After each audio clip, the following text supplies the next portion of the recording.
Welcome to Sisters Inc., our podcast for and about women business owners, brought to you by Black Enterprise. I'm your host, Elisa Gums. Black women are the fastest growing group of entrepreneurs in America. And on every episode of Sisters Inc., we'll sit down with one successful CEO and share how she slays the challenges of being a Black woman in business.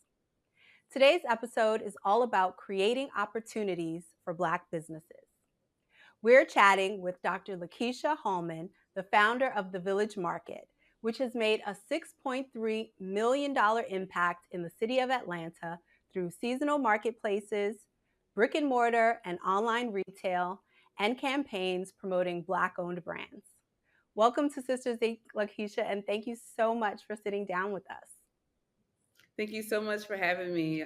Thanks for doing this work as well. So I'm super excited to jump into the conversation today. Before we get into the Village Market, I always love to hear how it is that people came to do what they're doing. So tell us about your background and how you came to be so passionate about Black business. Sure thing. I'll try to give you my short answer. But I come from the world of education. And so I spent over 13 years teaching, 5 of those in the Mississippi Delta. And so though it wasn't economic development work, it was heart-centered community work that I was highly focused on making sure that my students really understood the life around them, the life outside of them, and what they can aspire for.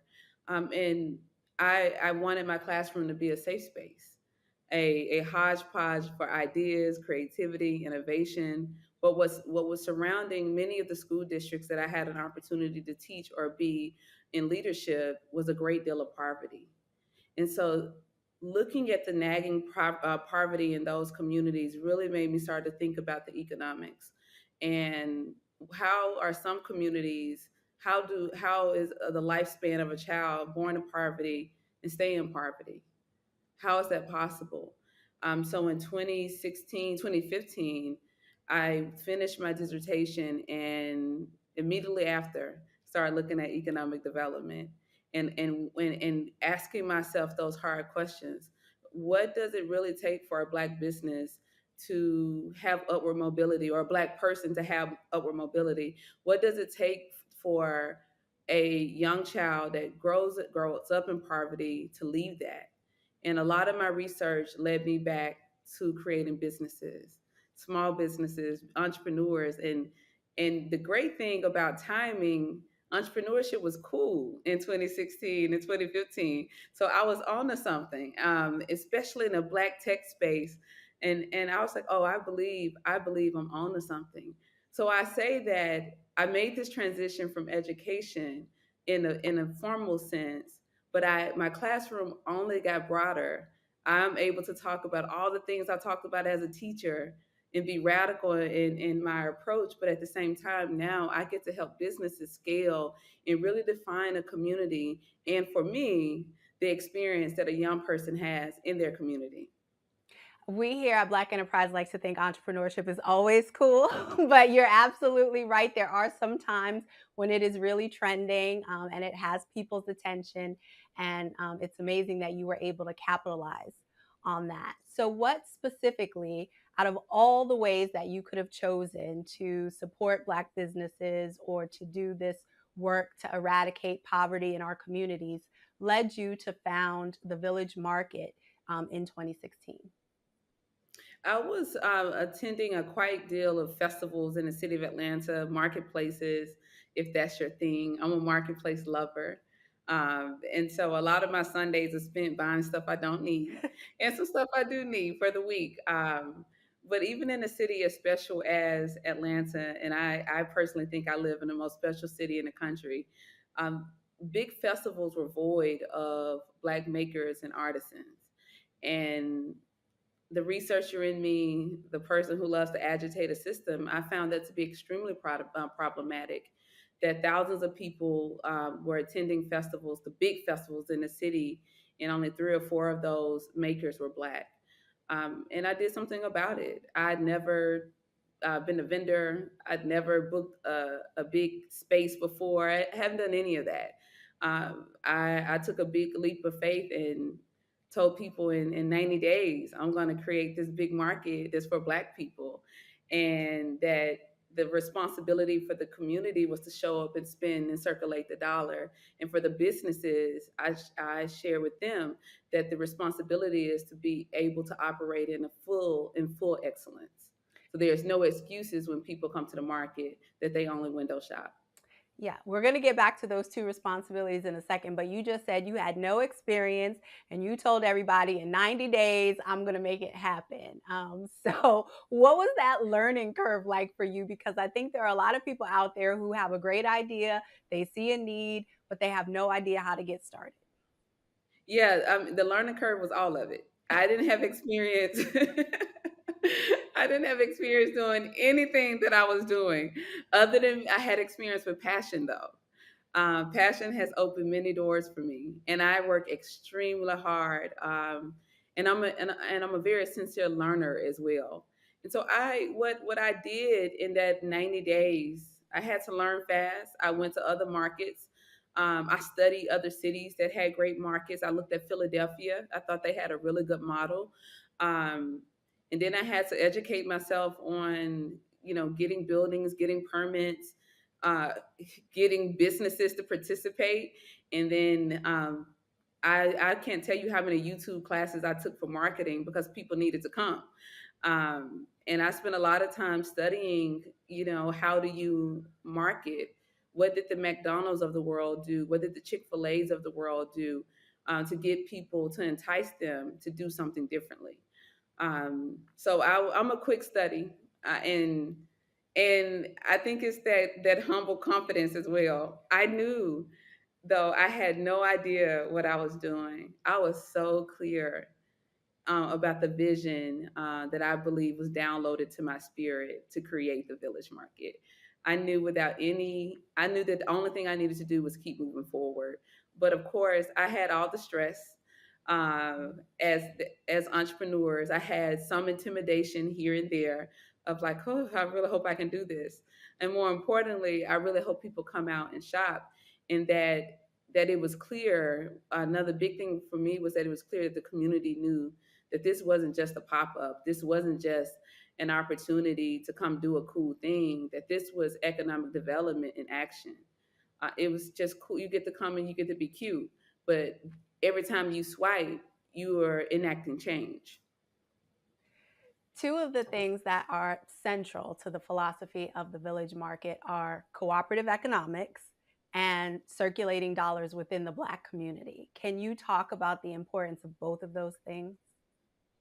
Yeah, I think every wise person know that if you want to have something that you build strong, then you look at what was built before. And so our people, the Black community, is built on cooperative economics. And it's not always in the textbooks of things that we're just learning about Tulsa. There are many Black incorporated towns and cities across this country that experience upward mobility.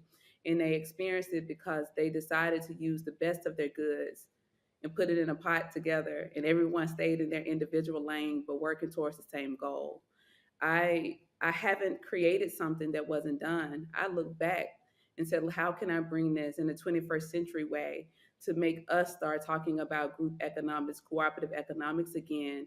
And I know for sure it works. I have a model that is successful at working, but I had a model in models before that said that the only thing that I had to do was be clear and make sure that business owners and the community understands what we are building towards. And what was the second word you said? Circulating dollars within the community. As you mentioned, you said the community has to understand that that's one of their responsibilities, which, I haven't heard many people put it that way, but it's so true. Oh, absolutely. Everything that we aspire for, um, the things that we believe is unachievable in our community, if we come together, if we gather intentionally, our wildest dreams can be actualized. But if we also want to experience a different life in this lifetime, not waiting, not casting out from 100 years from now, it's going to take us to put our money and our resources together to experience that. That's be it opening schools, buying land, and creating our own communities. These things can happen right now. but it's going to take some intentional people to put their money selflessly in a pot and really engage in trust to know that we can have a different experience than what we're experiencing. And I think, the thing is, it's also important to meet people where they are.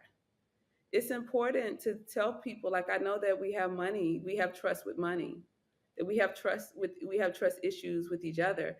I don't lead as if this space is utopian. I lead from this space that I understand how we got to where we are, but let's look at where we've been, and so we can know that it's very much so possible.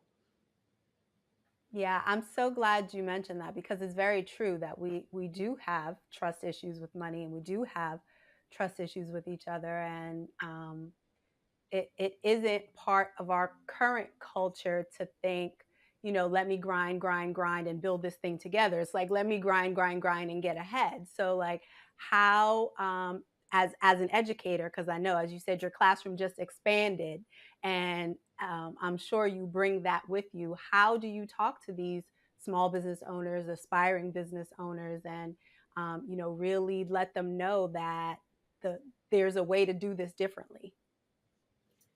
Well, in order to be a part of the village, it's a requirement. So, I mean, the same way you sign a contract, for other executions, you sign a contract that you're a part of a village. And so, being a part of the village is not a self-fulfilling prophecy. It is a communal charge. That means if you're in my retail store, you're not just in a retail store, you are in community with 39 other people, with 39 other families. So you're not, your t-shirt or your candle or whatever your product, your vitamins, is not solely on a shelf by itself. This, when you talk about this space and you talk about the collective of this space, we're only successful if the person next to you is successful. And when I had my big village market events, my festivals itself, before the doors open, I had the businesses do a toast for each other's upward mobility, for each other's success. And we spoke those words every before the doors opened, before the community got in. We affirmed how amazing the night would be for the person left of you and the person right of you. And it just creates a sense of belonging that I think we so desperately need.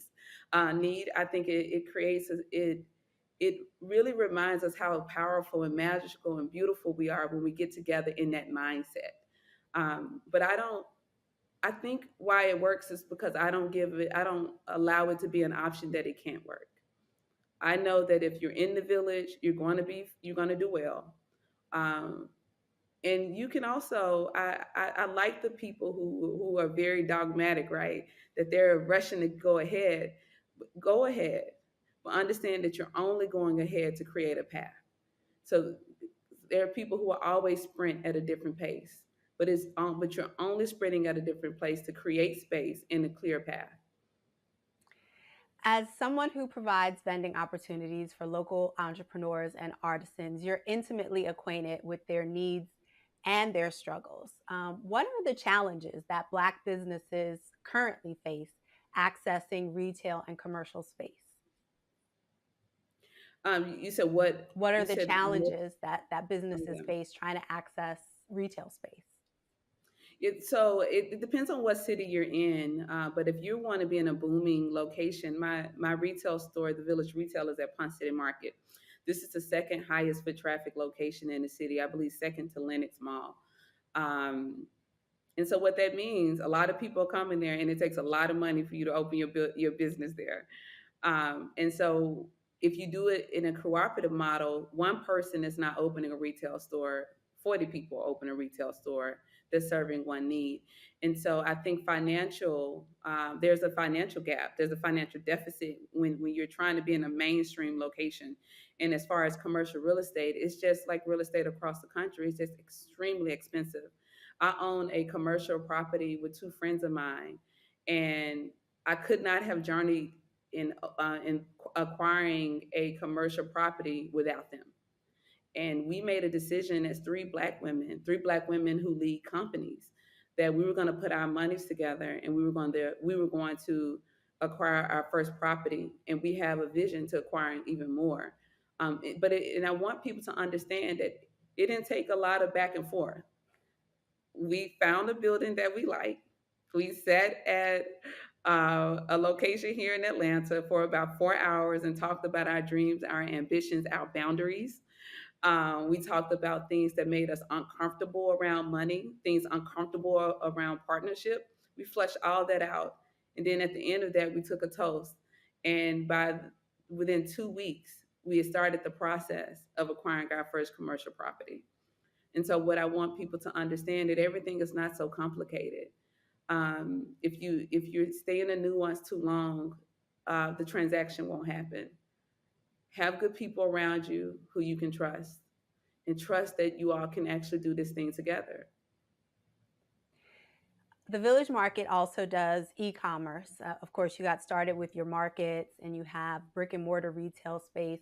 E-commerce is such a huge opportunity for our community, for our small businesses, but so many of us still don't really know what to do in the space, how to get into the space. There's this big digital divide. How are you helping entrepreneurs bridge that? Yeah, we have. The cool thing about my model is that we're always learning as we go, and after we learn something, we teach it. And so, as you said, I had a marketplace that was in person. We were not doing anything online other than our ticket sales.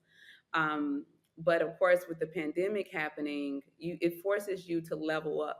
And I'm grateful that we had to level up in that way, because rather than only having customers in Atlanta or who visiting Atlanta, now we have customers all over the country.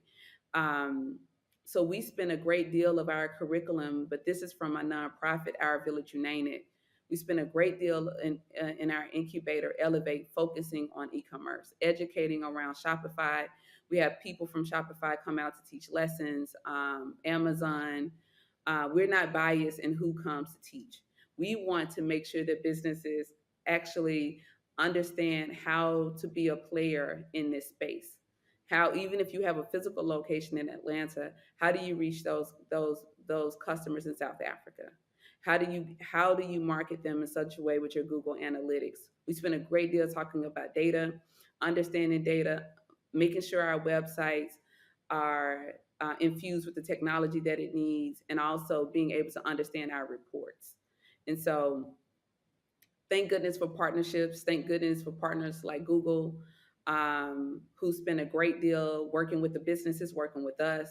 But we have a focus on always thinking about the future. If money is being made in the cloud, the Black people need to be in the cloud. And so we want to make sure that the resources are there.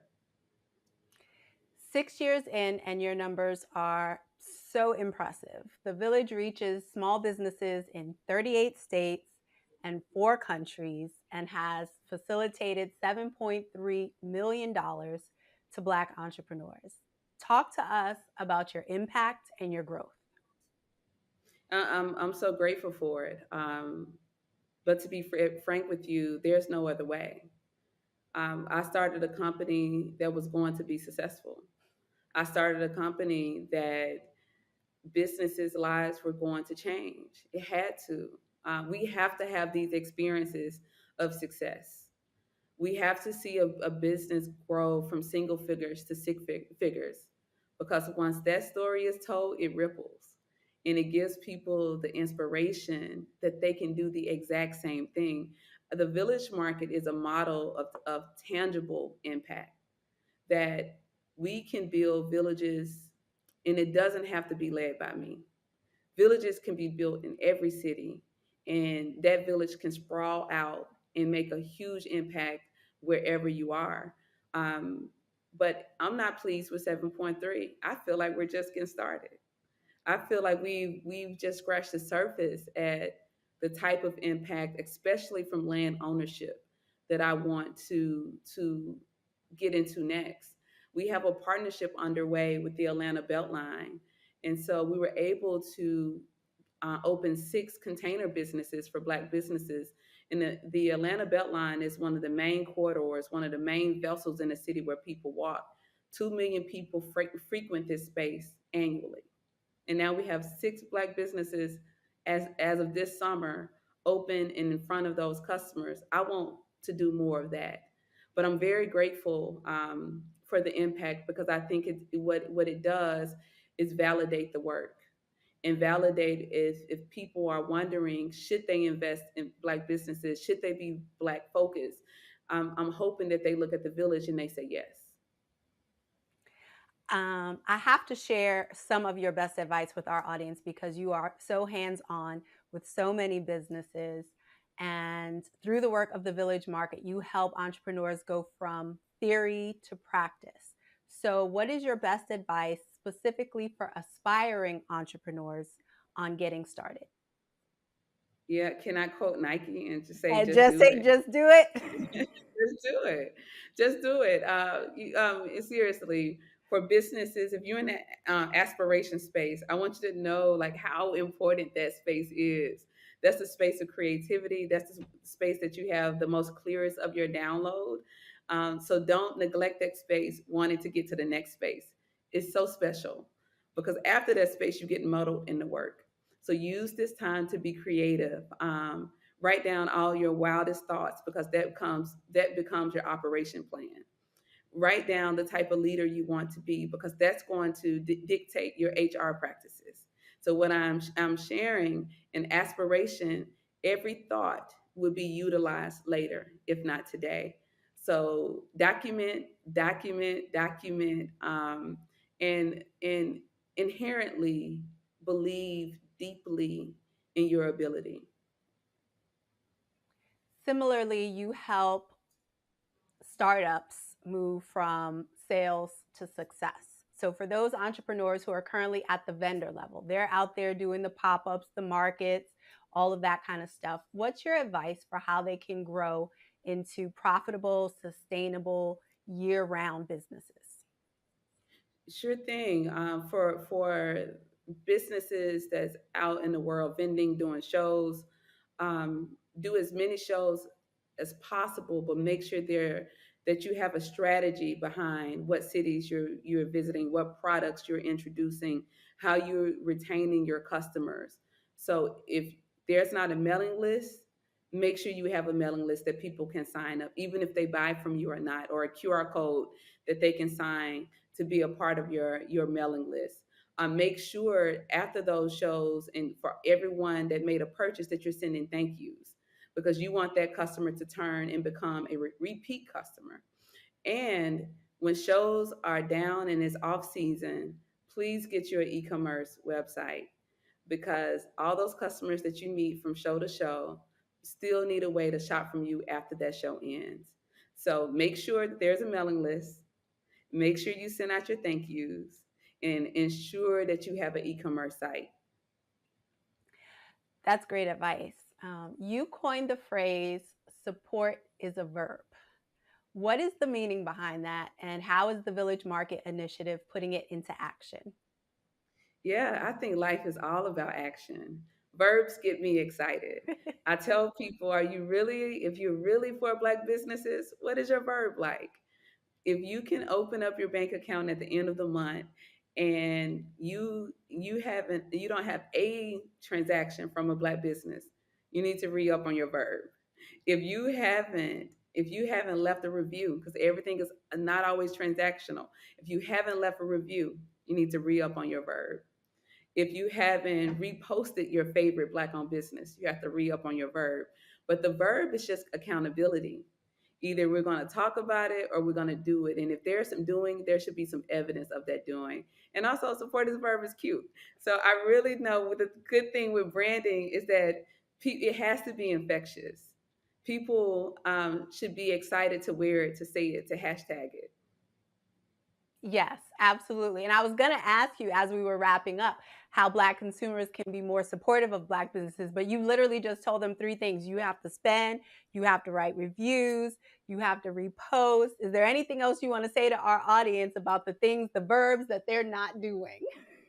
Absolutely. And you have to be a repeat customer. So come back again. That's how we circulate the dollar.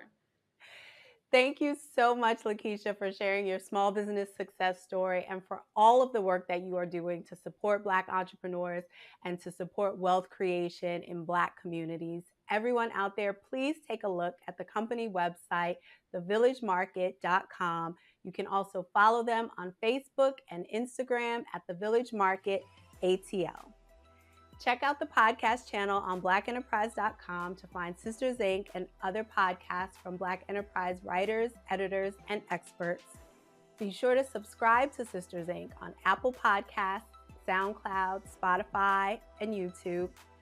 And if you like what you hear, show us some love by leaving a 5-star review or put a sister on by spreading the word. This is Elisa Gums with Sisters Inc. for Black Enterprise. Thank you for listening.